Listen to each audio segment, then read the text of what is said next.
Não significa isto de modo algum que esta viragem tenha implicado necessariamente um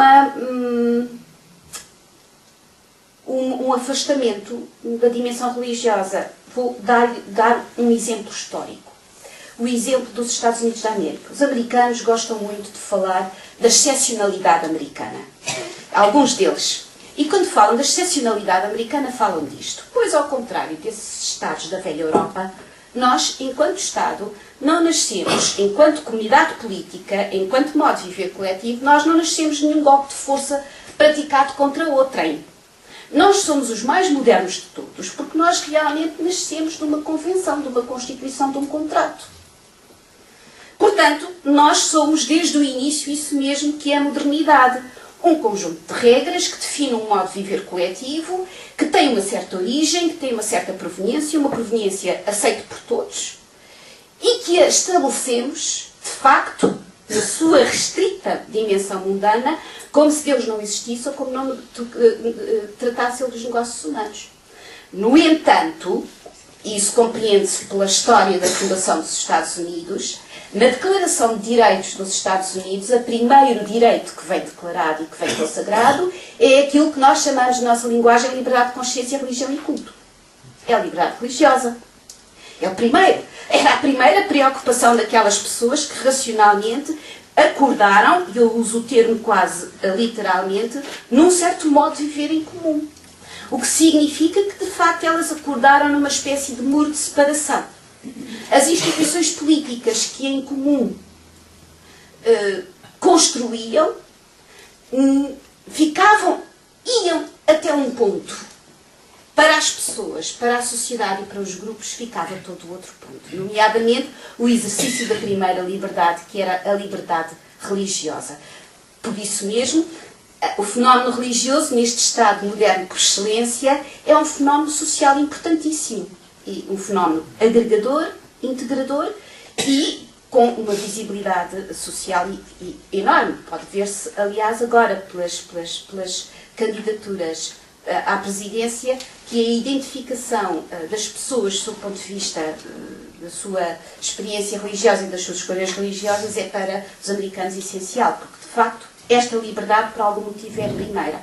Portanto, quer isto dizer que, e esta é a grande conclusão histórica, este Estado laico, que nasce de um processo inevitável da modernidade, implicou uma nova arrumação para a questão de Deus. Não trouxe para a história, inevitavelmente, o seu desaparecimento. Não necessariamente, apenas uma diferente arrumação. Agora, e só para terminar, no meio disto tudo, o que é o laicismo?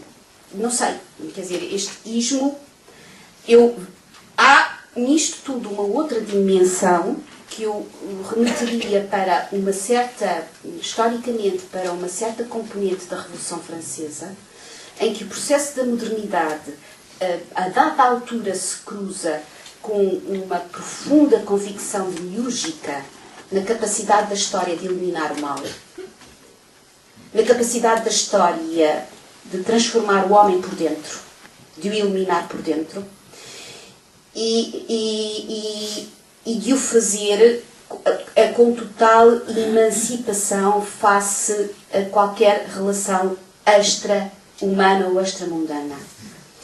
É essa componente que tem uma certa, que nasce numa clara dimensão da Revolução Francesa, da alteração do humano e da condição humana por ação da história, por ação da transformação, como se pudéssemos, por isso, eliminar o mal e mudar-nos por dentro, que depois, no século XX, gera fenómenos em que este Estado moderno e laico acaba por assumir ele próprio a missão de transmitir a toda a gente uma forma de resolver os problemas últimos da existência. E de o fazer no sentido de determinar que esses problemas últimos cabem ao homem e apenas ao homem. Em última análise, estou disso convicta, foi essa orientação que esteve na gênese, em última instância, dos fenómenos totalitários do século XX. Para terminar, assim veria o laicismo na sua dimensão exata. Creio que a estas palavras se deve acrescentar uma outra, que aqui não está, e que é um fenómeno diferente, o processo de secularização. Enquanto que a laicidade eu associo ao Estado moderno, à sua gênese, inevitavelmente, o processo de secularização é para mim um processo cultural que se diz respeito àquilo que hoje os filósofos chamam o mundo da vida, ou a esfera da vida, por oposição ao mundo do poder ou ao mundo da economia, em que as representações fundamentais dos nossos sentimentos, dos nossos afetos, dos nossos desejos, da nossa vida em suma, se vai fazendo no plano artístico e nos planos comunicacionais em geral, por separação com referências ao religioso e ao metafísico. Esse é um processo de transformação cultural diverso e que eu associo não tanto ao Estado, mas à própria sociedade e às diversas manifestações que ela tem para exprimir aquilo que nela é fundamental do seu ponto de vista comunicativo. É muito simples e para terminar, e é esta secularização que dá um dado diferente.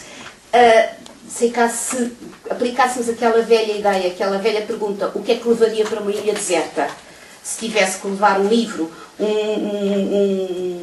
um quadro, ou música ou algo para ouvir, pois provavelmente até ao século XVII levaríamos coisas com certo sentido, sei lá, Paixão segundo São Mateus de Bach, Teto da Capela Sistina, a partir do século XVIII, se escolhêssemos obras paradigmáticas a partir do século XVIII, provavelmente já o que escolheríamos já não tem nada a ver com estes temas, que até então eram os temas dominantes do sentido social. E agora é que termino mesmo. Eu suponho que, sendo esta muito rapidamente a gênese das coisas, o grande desafio que hoje se coloca é esta nossa forma de viver, que nós chamamos de Estado Democrático de Direito, e que é de facto neste domínio um Estado laico, porque lhe não cabe a ele encarregar-se das questões últimas da existência, tem hoje este dilema, esta dificuldade. É se ele se pode manter enquanto entidade que agrega, que integra, que une, só a partir destas premissas.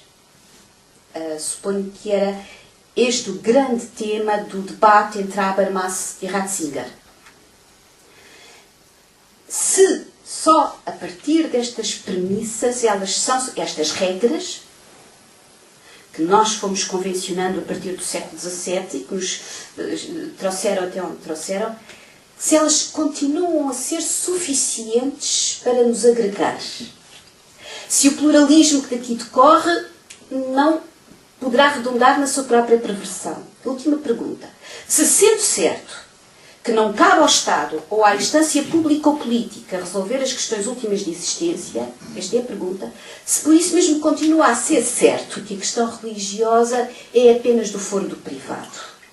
Se nós podemos continuar com esta dicotomia simples entre privado e público, e se não temos ainda de encontrar uma terceira esfera, talvez a do espaço público, a do espaço coletivo, onde afinal de contas a questão religiosa e a sua energia integradora e humana não apareça fatalmente como uma nova protagonista. É só.